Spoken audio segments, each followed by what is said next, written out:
Hello everyone, आज हम लोग इस वीडियो में सीखेंगे कि हर्षई और दीर्घई का प्रयोग कैसे और कहाँ किया जाता है। तो चलिए देखते हैं कि हर्षई मतलब ये जो छोटी की है उसको हर्षई बोलते हैं और ये जो बड़ी की है इसको दीर्घई करते हैं। अब हम लोग देखने वाले हैं कि ये जो की है वो एक रेफ के हेरा फेरी से इनके दोनों के अर्थ और मतलब बदल जाते हैं। तो इनका प्रयोग हम लोग कहाँ, कब, कैसे करते हैं। तो देखते हैं कि जो ये की है जिसको बोलने में उच्चारण करने पर हल्का सा इस पे दाब पड़ता है, की, जिसको बहुत सारे लोग हर्षई भी बोलते हैं, कितने लोग छोटी की भी बोलते हैं। तो इसका प्रयोग हम लोग कैसे करते हैं। तो जब वाक्यों को जोड़ना हो, वाक्यों को जोड़ने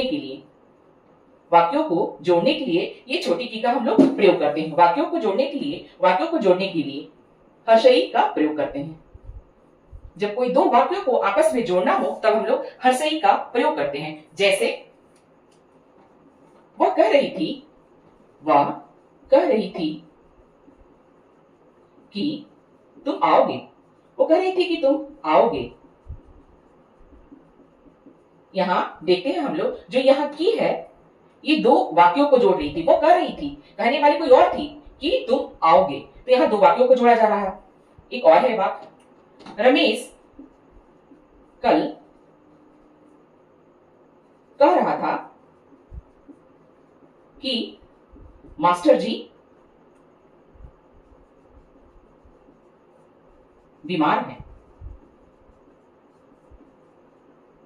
यहां भी दो वाक्यों को जोड़ने का जब हम लोग काम करते हैं तो ये जो की है इन दो वाक्यों को जोड़ रही है। रमेश कल कह रहा था, रमेश नाम का एक लड़का है जो कल कह रहा था कि मास्टर जी बीमार हैं। तो दो वाक्यों को जोड़ने के लिए हर्षई का प्रयोग करते हैं। इसके उच्चारण में हमें इसका कम दाब देना पड़ता है। की, इसको छोटी की भी कहते हैं, हर्षई भी कहते हैं। अब अगला टॉपिक है हमारा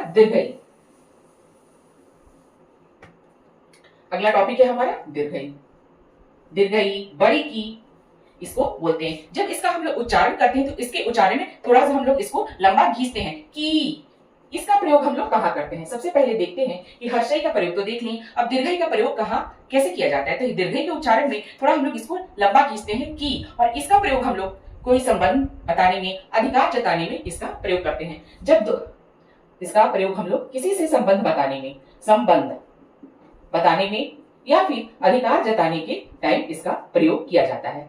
जैसे अगर हमें किसी से अपना संबंध बताना है, किसी का संबंध बताना है तो दीर्घई का प्रयोग करते हैं। किसी पर कोई अधिकार जताना है या अधिकार दिखाना है तो इसका प्रयोग करते हैं। जैसे वह सीता की कार है।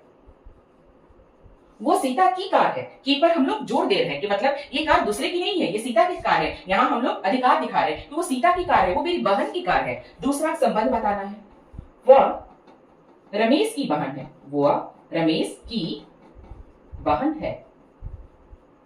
यहाँ भी हमें संबंध, यहाँ के वाक्य में हम संबंध बता रहे हैं और यहाँ के वाक्य में हम लोग अधिकार दिखा रहे हैं। वो रमेश की बहन है, वो किसी और की बहन नहीं है, रमेश की बहन है। यहाँ हम लोग अधिकार और संबंध बता रहे हैं। वो सीता की कार है। तो हम लोग देखें कि हर्षई और दीर्घई में क्या अंतर है। हर्षई में दो वाक्यों को जोड़ा जाता है, जबकि दीर्घई में हम लोग किसी से किसी का संबंध और अधिकार